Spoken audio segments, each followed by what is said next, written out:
Bonjour et bienvenue dans l'art de briller. Je suis Lucie Lortola, coach pour entrepreneurs passionnés. Dans ce podcast, je vous partage des conseils business afin de vous aider à vivre sereinement de votre entreprise.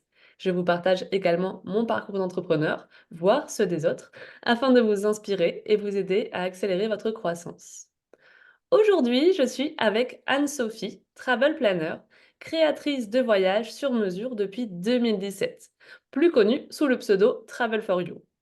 Anne-Sophie a changé de parcours à l'arrivée de son troisième enfant, inspirant toutes les mamans qui ont des rêves et en faisant un véritable succès entrepreneurial. Elle va nous partager son parcours aujourd'hui et je suis ravie de la recevoir. Bonjour Anne-Sophie. Bonjour Lucie. Alors pour commencer, est-ce que tu peux te présenter à notre audience? Avec plaisir. Donc moi, c'est Anne-Sophie, drômoise depuis peu et lilloise d'origine. Je suis en couple et maman de 3 garçons et je suis entrepreneur depuis presque 8 ans maintenant et je suis la fondatrice de Travel for You. Donc depuis 2017, j'ai créé une entreprise pour accompagner les voyageurs dans l'organisation de leurs séjours et circuits en France, en Europe et un peu partout dans le monde. Et Travel for You est né et nous sommes aujourd'hui une équipe de 7 travel planners. Trop bien. Quel parcours depuis 2017. Tu as commencé toute seule et aujourd'hui vous êtes 7. C'est C'est trop ça. bien. Alors, c'est une question que j'aime bien poser et qui demande un peu de réflexion. Quelle est la chose la plus vraie à propos de toi? Alors, c'est marrant parce que c'est une discussion qu'on a eue aussi lors d'un réseau business il y a 2 mois. Et du coup, c'est ressorti direct quand tu as posé cette question. C'est je suis aventurière. C'est vraiment quelque chose qui me caractérise autant dans la vie personnelle que professionnelle. Je suis hyper curieuse et l'aventure me caractérise vraiment bien. Personnellement, bah voilà, j'adore découvrir des nouveaux lieux, partir à l'aventure en mode tente et sac à dos, que ce soit seul ou en famille, aller visiter et profiter de la nature. Et puis, bah voilà, maintenant on a récemment changé de région, donc c'est encore une nouvelle aventure qui s'offre à nous. Et bah, professionnellement, le fait de devenir entrepreneur, ça a été aussi une grande aventure. Donc ouais, c'est ça, c'est la aventurière dans l'âme. Tu aimes repousser, les frontières de ton pas de ton environnement, mais aussi tes propres frontières finalement. C'est ça. Repousser ses limites. Alors, comment tu en es venue à te lancer en tant que travel planner? Alors, ça a été un cheminement qui a été assez long, avant que je me lance en 2017. Déjà, en fait, j'avais envie de devenir libre, que ce soit libre de mon emploi du temps, libre de pouvoir, être disponible pour mes enfants. À l'époque, j'avais 2 enfants, on envisageait le troisième et voilà, j'en avais un petit peu marre de demander à ma hiérarchie si je pouvais finir plus tôt, mon fils est malade. Enfin voilà, j'avais vraiment envie de pouvoir, gérer mon temps comme j'en avais envie et à l'époque, c'était aussi l'idée un petit peu de travailler seule de la maison, un peu en mode huis clos, tu vois, alors que maintenant, ça a vachement changé. Je suis plus du tout là-dessus. Mais c'était vraiment la liberté. Et après, le fait du métier de travel planner, c'était vraiment une idée qui me trottait dans la tête quand j'en avais parlé avec des copains. Et quand je l'ai envisagé avec mon mari, il m'a dit, mais vas-y, fonce, c'est une super idée, lance-toi. Et du coup, bah, j'ai créé Travel for You en février 2017. Et voilà, maintenant, ça me paraît être loin et en même temps si proche. Mmh. C'est rigolo, moi aussi j'ai ouvert mon entreprise en février 2017, Mm.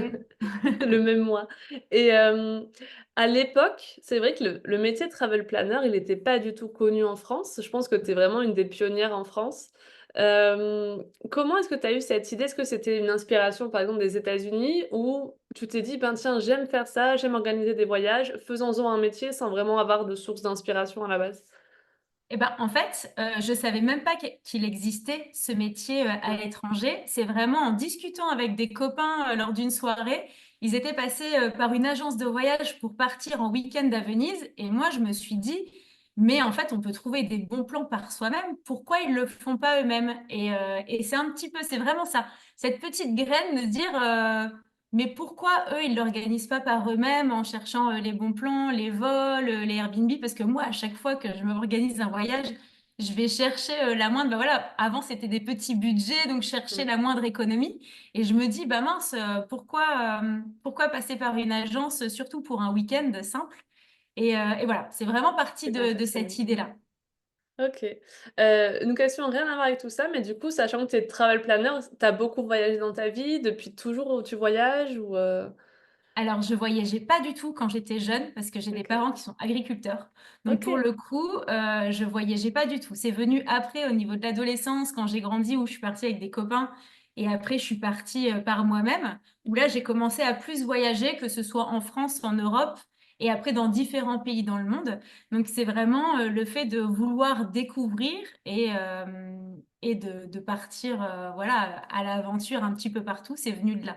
Mais sinon, oui, c'est vrai que par rapport à d'autres travel planners, j'ai peu voyagé dans mon enfance et c'est aussi pour ça que j'aime ce métier de pouvoir aider beaucoup de mamans d'ailleurs à partir avec leur mari et leurs enfants parce que pour moi, c'est hyper important de créer des souvenirs avec la famille, avec les enfants et de leur faire découvrir des nouvelles cultures, tout ce que j'ai pas forcément eu quand j'étais petite et que je veux amener à mes enfants et aux autres familles.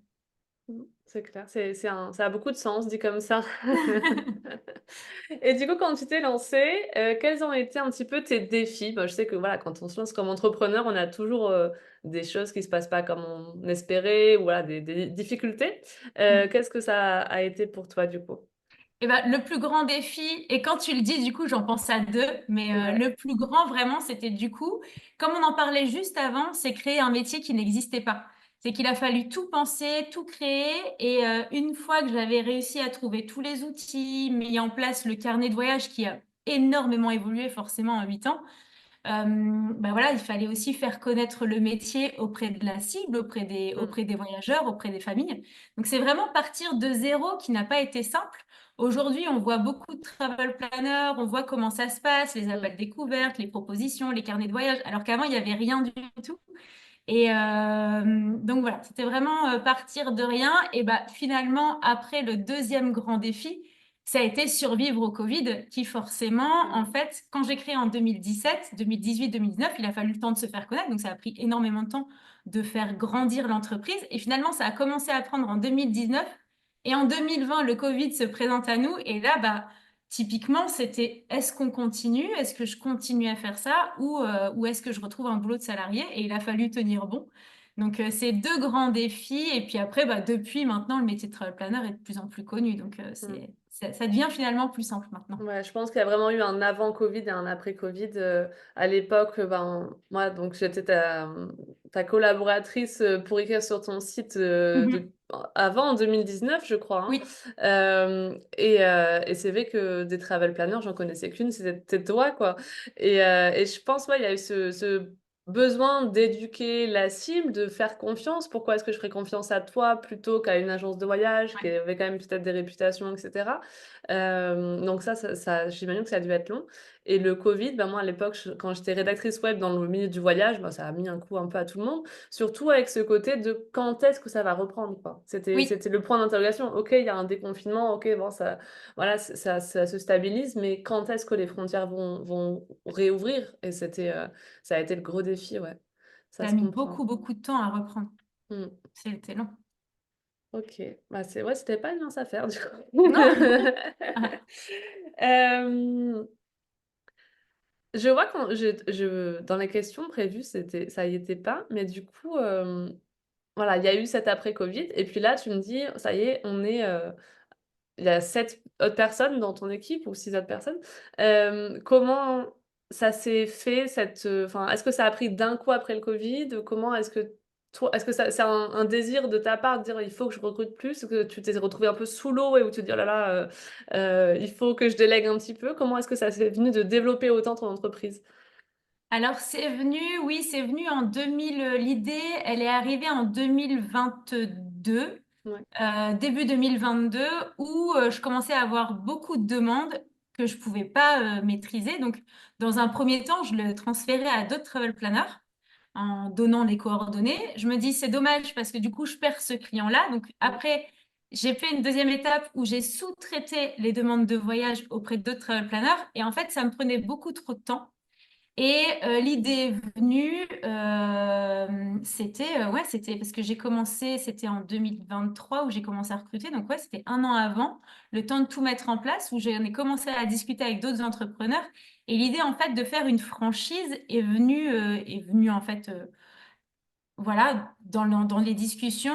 Et après, on est parti sur la licence de marque pour justement, le but étant de pouvoir créer une équipe, pouvoir déléguer des demandes de voyage et avoir des personnes qui sont complètement indépendantes de l'entreprise, donc pas salariées. C'est vraiment, j'aime bien donner l'exemple un peu des agents immobiliers en France qui Mm, sont mandataires d'une marque et qui prospectent et vendent des maisons. Vraiment sous une marque, c'est vraiment ça, c'est le but de recruter des travel planners qui vont prendre en charge les demandes qui viennent du site internet et qui vont aussi prospecter et créer des voyages par eux-mêmes. Donc ok. comme ça, moi, ça me permet de rester sur ma cible famille quand j'ai des destinations que je connais pas. Typiquement, avant, quand j'avais des demandes en Argentine ou au Japon, bah, je connais pas du tout, je me sens pas capable, donc je refusais directement. Maintenant, ça me permet en fait de pouvoir répondre à plus de demandes, plus de destinations et de typologies clients. Vraiment, que ce soit du voyageur solo jusqu'au groupe de 25 personnes d'une entreprise aussi. Donc, on est vraiment plus large et on a plus de temps aussi parce que du coup, Mm, je pouvais pas non plus répondre à tout le monde. Les journées font que 24 heures c'est et sûr. quand on est entrepreneur, on n'est pas là pour non plus bosser 90 heures par semaine. Ouais. Bah, je trouve que c'est une super façon de continuer à développer ton entreprise tout en... Enfin, on arrive souvent à ce moment de dire oh, j'ai trop de clients, j'ai plus assez de temps, qu'est-ce que j'en fais? Et en fait, tu as réussi à contourner ce problème-là en te développant encore davantage. Et c'est que bénéfique, ça de continuer à te faire connaître, etc. Puis, tu as plus ce côté solitude aussi, travailler seul, bah, tu as une équipe aussi à côté, Oui, autour de toi, donc ça apporte plein de positifs, quoi. Mm. c'est un vrai avantage parce qu'au finalement, moi, j'ai des personnes qui viennent vers moi en m'indiquant bah, j'ai envie de devenir travel planner en étant indépendante, mais en même temps, j'aime bien rejoindre une équipe.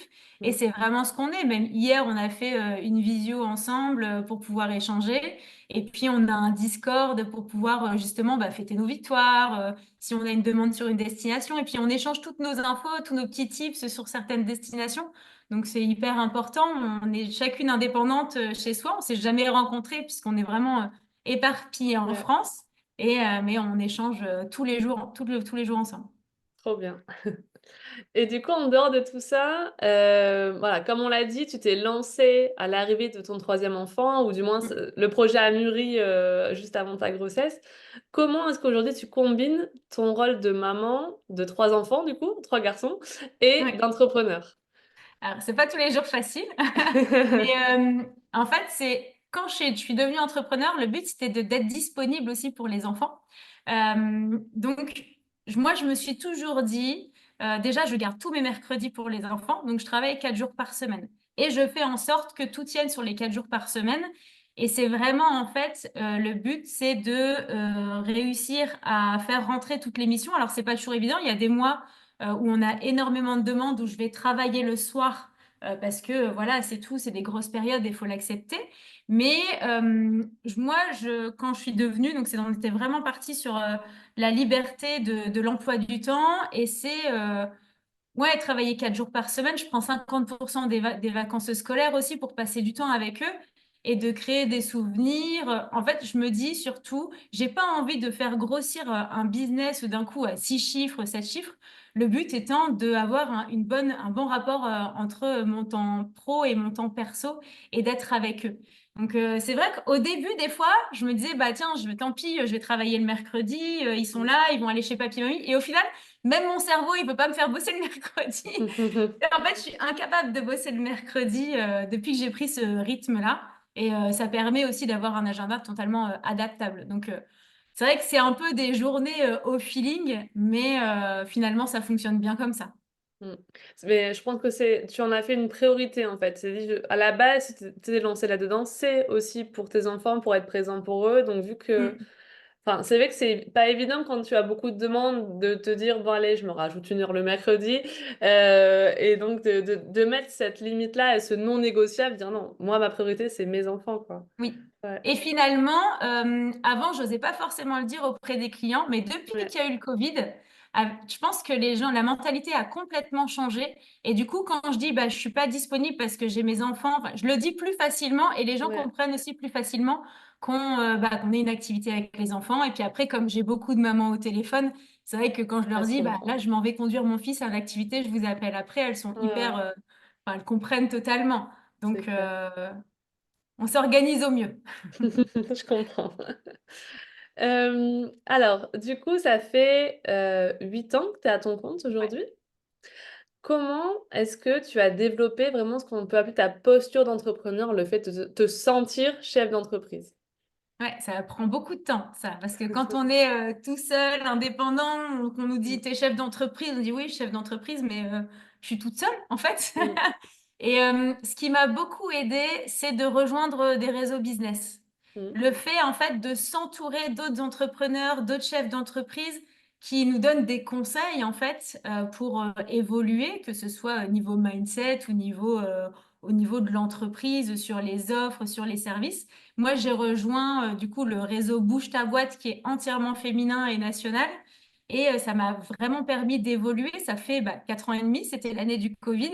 Et tu te sens entouré, dans ton groupe, tu as une avocate, une comptable, une photographe, une assureur. Alors du coup, tu t'entoures de plein de domaines différents et ça te permet d'avoir plein de tips, de du coup avoir tes prestataires présents dans ton groupe et de pouvoir évoluer. Et c'est vrai qu'on faisait pas mal d'ateliers ensemble et ça m'a permis vraiment de me dire, bon, c'est vrai que je suis chef d'entreprise et de vraiment gagner en confiance en soi aussi Ouais, tu as et pris en confiance. confiance en son service, confiance en soi, confiance en ses tarifs aussi, parce que Mmh. quand on commence, tu en avais parlé hein, dans un post récemment, on fixe des petits tarifs et finalement on les fait évoluer à force de grandir et se dire bah, si je reste comme ça, je peux pas être rentable.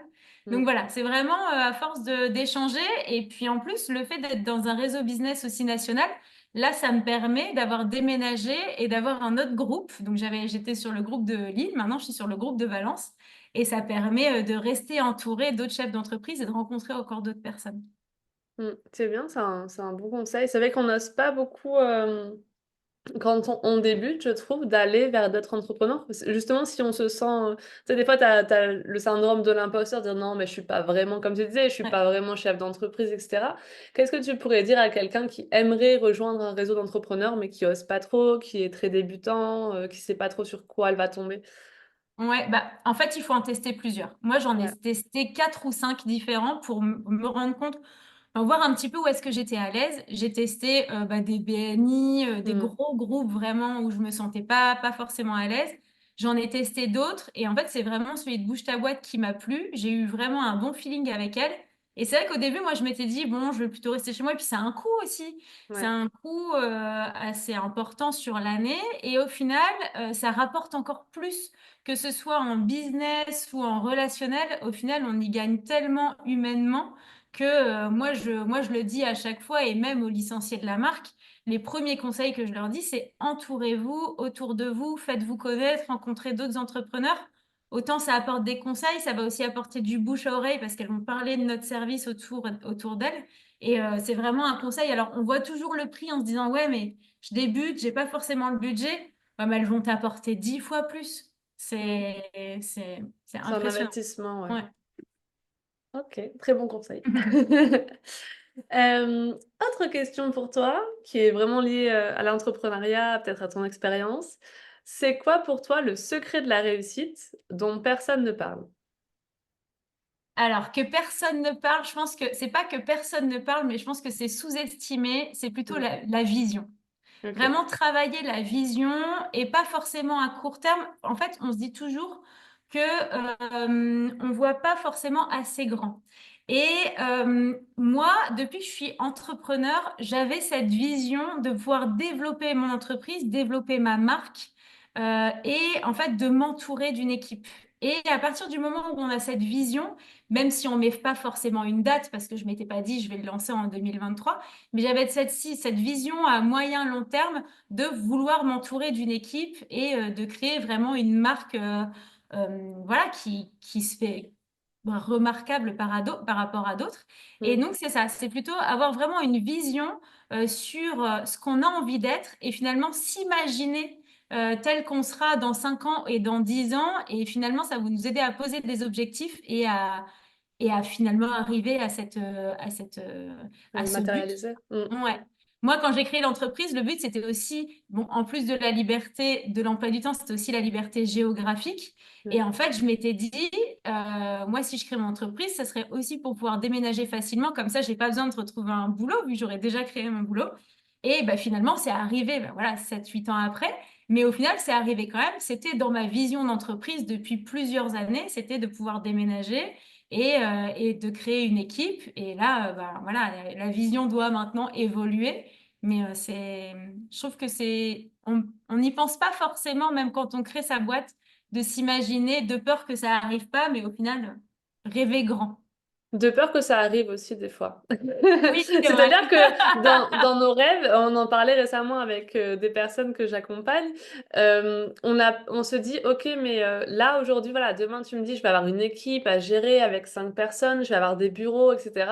Je me sens pas les épaules de gérer. Et au lieu du coup de viser plus petit, dis-toi comment est-ce que tous les mois je vais pouvoir grandir, faire de nouvelles choses, avoir des objectifs qui vont m'amener petit pas par petit pas vers cette grande vision que j'ai, plutôt que du coup de voir ton rêve à la baisse finalement. C'est ça. Et du coup, toi, t'avais toujours eu ça, tu t'es dit, voilà, je veux faire un truc grand, je veux voir les choses en grand.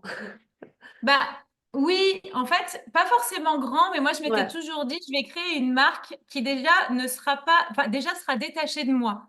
ok. Parce que c'est hyper important. Je me dis au moins, euh, si un jour bah, il m'arrive quelque chose, ou si un jour je me dis j'ai envie de changer, je revends l'entreprise, Mm. c'était vraiment d'avoir une entreprise complètement détachée de moi. Et là, le fait de former d'autres personnes, ça me permet aussi, bah, typiquement de me déléguer, enfin de déléguer plus de choses, d'avoir plus de temps pour moi et aussi penser d'autres activités à côté. Ok. Qui sont? Ah bah ça, on C'est en les spoilers? rediscutera plus tard. Ok. Oh, trop de teasing. Non, mais je comprends. Mais c'est vrai qu'aussi, il y a c'est une réalité. Euh, Parfois, tu fais ton métier pendant plusieurs années, etc. Et puis, t'as envie de prendre un autre angle, une autre approche, peut-être même changer de vie. Enfin, moi, j'ai vécu ça, j'ai changé de positionnement, j'ai changé d'activité, j'ai changé plein de fois de choses.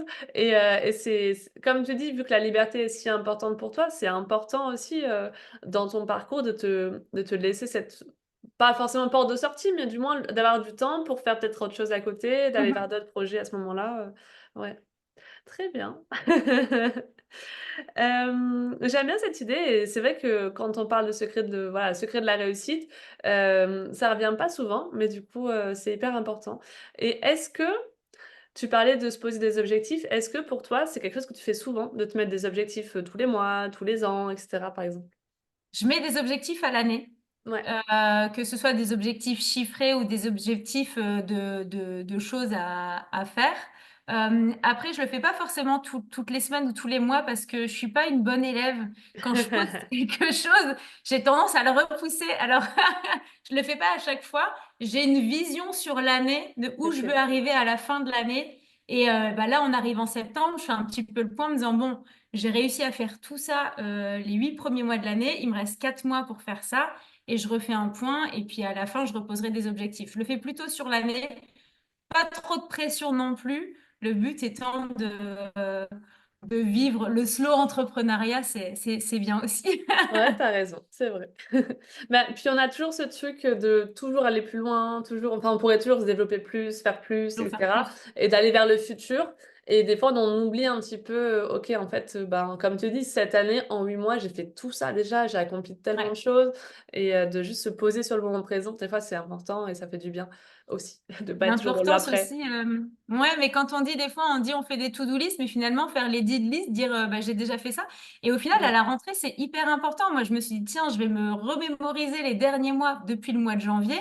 Et c'est là où on se rend compte de tout ce qui a évolué, tout ce qui a changé. Parce que si on est toujours vers le futur, finalement, on n'est jamais satisfait.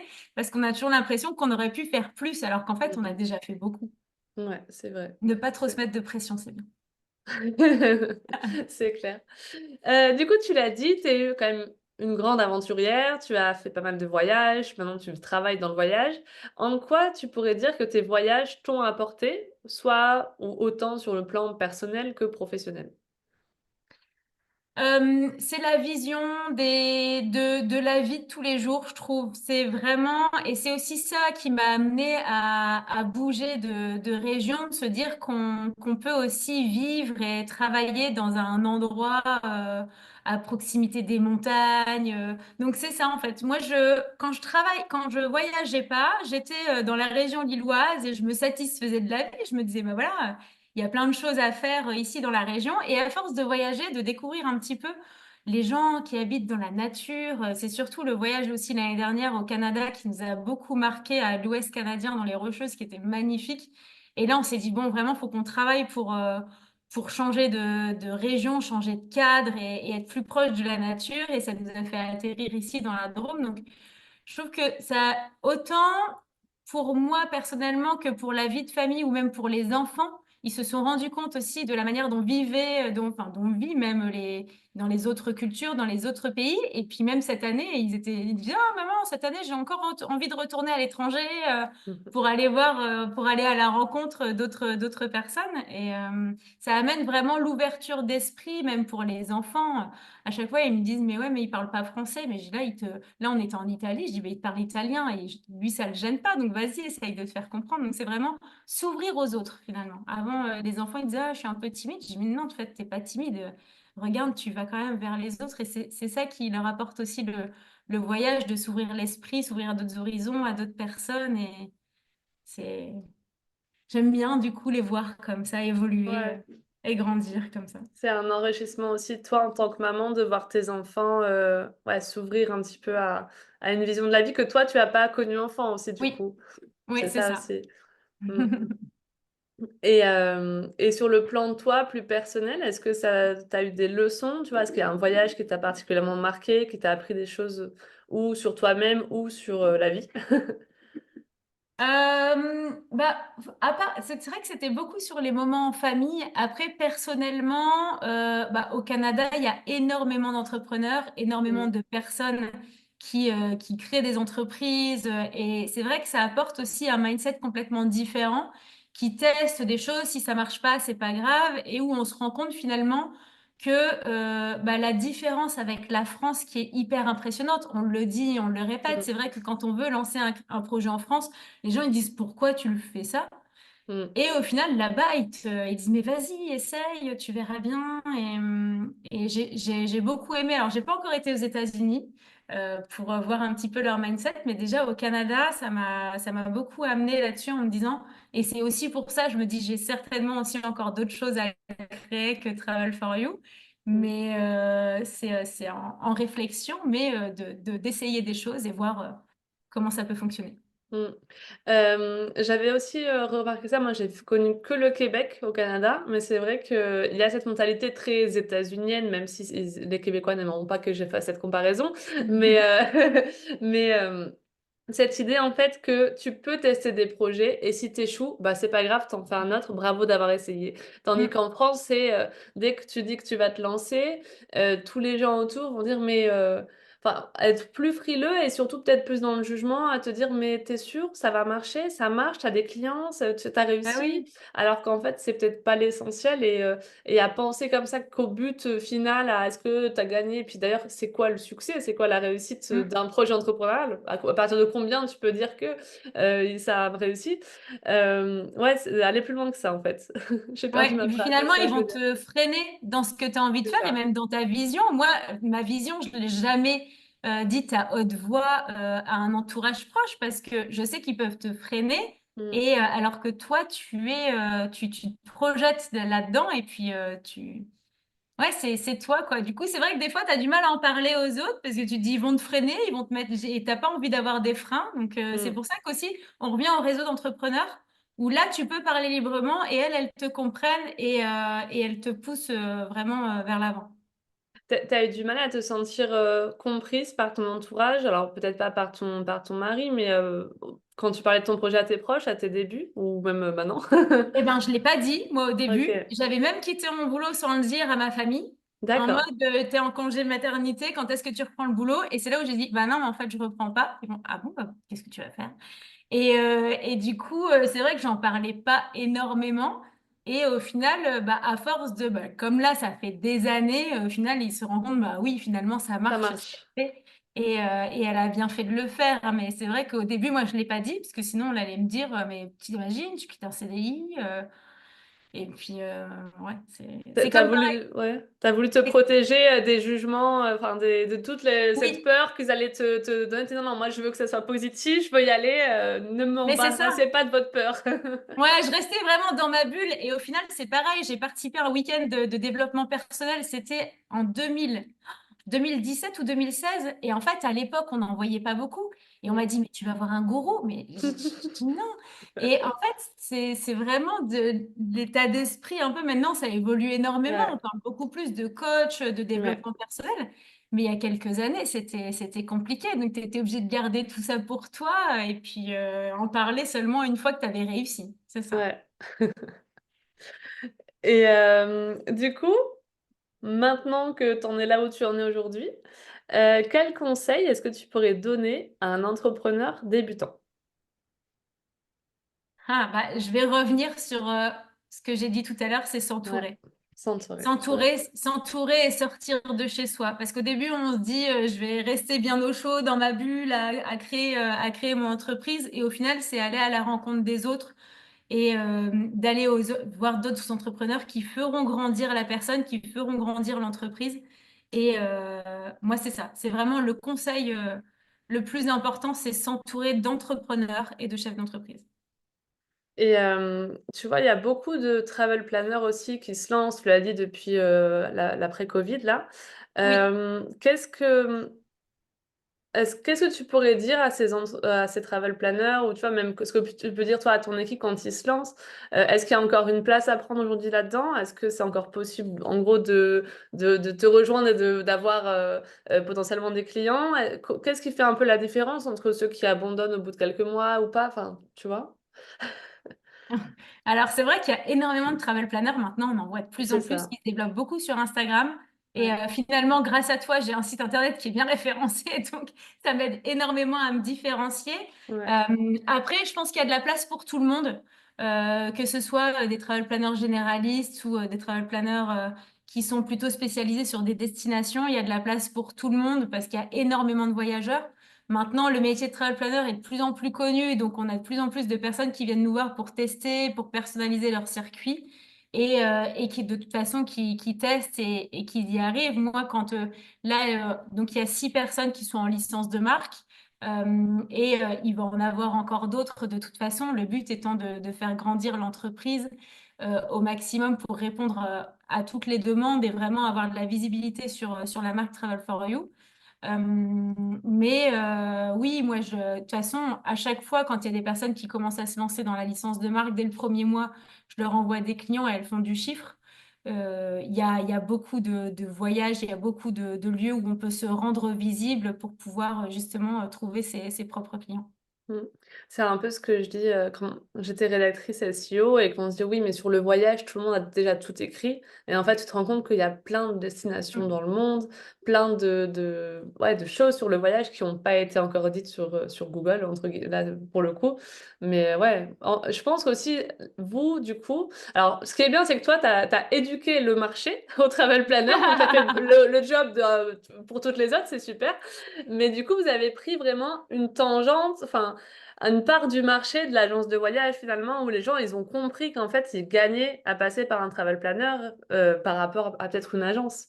Alors, en fait, on se Ouais, rend compte en échangeant avec les clients que ouais. c'est des personnes qui passaient pas par des agences de voyage. C'est D'accord. plutôt des personnes qui ont l'habitude d'organiser par eux-mêmes leur voyage et qui par voilà le temps, la famille, les loisirs, le travail n'ont plus le temps de le faire ou qui ont besoin d'aide sur une destination précise. De moi, j'ai beaucoup de personnes qui me disent, j'ai l'habitude de le faire moi-même, mais là, j'ai pas le temps parce que j'ai beaucoup de boulot, ou bah, c'est les États-Unis, ou c'est la Thaïlande, et du coup, je connais Mm. pas assez pour le faire moi-même. Et quand j'ai des clients qui ont l'habitude de passer par des agences de voyage, j'en ai pas énormément, Mais OK. généralement, ils font un essai et après ils disent ouais, mais non, mais les réservations, ça me barbe de le faire, donc je vais repartir en agence et puis c'est tout. OK. Au moins, OK. ils ont testé Ouais, un petit. ouais. C'est pas Mais c'est vrai forcément que les la meilleurs plupart clients. des gens, c'est des personnes et puis qui cherchent en fait de l'aide et d'être accompagnés pour avoir un voyage personnalisé et qui ont plus le temps de le faire par eux-mêmes. Ouais, je pense que c'est vrai que ce côté charge mentale, tu vois, moi, en étant devenue maman, autant avant j'adorais chercher les petites adresses, les petits coins, les machins et maintenant, ouais, tu plus le temps, en fait et tu as envie de te Ouais, débarrasser de cette charge mentale-là. Tu pars en vacances, c'est pas pour te mettre pendant des semaines, à chercher oui, tout ce qu'il y a à faire là-bas, quoi. tu as D'autant envie de plus te quand laisser guider. ouais, c'est ça. Ouais, D'autant plus quand c'est, comme tu dis, un voyage, une destination qui te tient particulièrement à cœur et du coup, tu veux pas rater ton voyage. Tu vois, tu un peu ce ouais. truc-là. Et puis, tu as beaucoup les mamans qui reviennent après en disant, ah, mais c'était trop cool parce que j'ai vécu le voyage en même temps que les autres, j'ai découvert en même temps Pour que une les autres. fois. Et pour une fois, je me suis Mmh. laissée guider et c'était trop bien, quoi. Et Mmh. c'est ça aussi, c'est les vacances aussi pour les mamans ou même les papas qui appellent ou quand ils veulent faire. Ce qui est bien aussi, c'est quand ils veulent faire des surprises. J'en ai encore eu un qui m'a appelé ce matin en disant, bah, c'est une surprise, alors du coup, j'aimerais bien pouvoir déléguer parce que comme ça se verra pas. Et c'est bien aussi de participer Trop à bien. ça, d'organiser Ouais, des voyages surprises pour des anniversaires, pour Noël. Ça, c'est j'adore clair. parce qu'on travaille vraiment en complicité avec le conjoint et c'est top. Offrez des voyages aux gens, c'est un très beau cadeau, je pense. Ah mais c'est trop Ouais, bien! c'est J'aimerais bien clair. qu'on m'en offre aussi à moi, mais Ouais, là, franchement, voilà, si quelqu'un qui nous écoute veut nous offrir un voyage, on est tout à fait OK, hein. Très bien, Anne-Sophie. Est-ce qu'il y a autre chose, dont tu voulais parler? Tu te dis: «Tiens, mince, c'est dommage, on n'a pas pu parler de ça». Non, je pense on a fait quand même pas mal le tour. Ah non, si, quelque chose aussi qui est important, c'est de parler aussi du conjoint. C'est que, OK, ouais. c'est vrai qu'on est entrepreneur, on est tout seul et finalement avoir quelqu'un qui comprend, qu'on est entrepreneur, que parfois on a des moments où bah voilà, on est focus sur l'entreprise, c'est super, bien d'avoir quelqu'un qui nous épaule et Mmh. finalement, c'est vrai qu'on sous-estime aussi les conjoints, des fois, d'entrepreneurs parce que c'est vrai qu'on a des cycles où ça va, des cycles où ça va pas et puis eux, ils ramassent toutes les émotions, les pauvres. Des fois, C'est quand clair. tu arrives, tu es au bout du rouleau, ils disent: «Mais ça va pas?» «Non, ça va pas du tout» et puis des fois, ils rigolent: «Mais t'inquiète pas, ça va aller et tout», Mmh. et en fait, c'est vrai qu'ils ont un rôle hyper important pour ça. C'est Ouais. que quand ça va, on fête les victoires et puis il y a des moments où ça va absolument pas et tu es au fond du trou et tu penses et finalement, mais même moi et tout le monde on le vit, mais des moments où tu te dis: «Mais j'y arriverai jamais» et au final ça passe et c'est important que les conjoints soient là à nous soutenir et être présents. Il est pas entrepreneur, lui? Non, il est pas entrepreneur, non, et j'ai Ouais. essayé de le pousser à créer son entreprise, mais non, pour l'instant, il est Pour encore l'instant, non. salarié.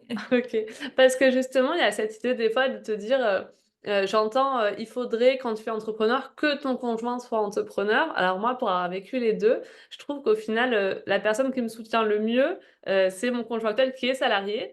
Alors il a eu une toute petite expérience dans l'entrepreneuriat, puis ça lui convenait pas spécialement, donc il a repris un travail salarié. Mais il a vu aussi certaines problématiques que je peux vivre, donc je pense qu'il y a de ça et c'est mon fan numéro 1, hein. Ah bah, C'est c'est voilà, ça. c'est vraiment cette personne qui me soutient et où justement quand j'arrive avec ces: «Mon Dieu, mais ça va pas, mais ça marchera jamais», où il me dit: «Mais attends, tu vu ce que tu as été capable de Ouais. faire et forcément, tu es dans un cycle bas, mais là ça va remonter, ne t'en fais pas» et ça se passe souvent. C'est un prophète en fait. Ouais, non, mais ça et c'est génial parce Ouais. qu'en fait, des fois, moi, il me le dit pas à moi et quand on va, dîner chez des amis ou quoi, il dit: «Ah mais je suis super impressionnée de ce qu'elle fait». Mais Mmh. je dis: «Mais dis-le moi tous les jours et ça m'aiderait beaucoup. Mmh, Donne-moi c'est cette vrai, énergie tous les» c'est clair. C'est vrai. Bah, voilà, je voulais faire un épisode spécial sur les conjoints ou des postes et cetera, parce que c'est vrai que c'est important. On entend beaucoup le côté négatif du: «Ouais, mais il pense pas comme moi, il me juge» et cetera. Mais en fait, ben, il y a des fois où on a des conjoints, qui nous soutiennent et je pense que c'est une part importante de notre réussite, mine de rien. C'est peut-être un des secrets de la réussite dont Mmh, personne ne parle. c'est ça. Bah, super. Alors où est-ce qu'on peut te retrouver Anne-Sophie du coup? Alors sur le site travelforyou.fr et après sur les réseaux, travelforyou.fr aussi sur Instagram. Le site qui est magnifiquement optimisé, vous verrez ça. Eh oui, Pour le grâce à toi, référencement. depuis le nombre d'années que tu écris des Mmh, articles, des articles, on ouais. a passé les 100 articles là, il y en Ouais, a beaucoup. C'est du top. travail, ouais. Ouais. Très bien. Bah, merci du coup, Anne-Sophie de cet échange. chaleureux. Merci à toi. Et merci, aux auditeurs qui auront, écouté ça. Je vous souhaite une bonne journée et à bientôt dans l'art de briller.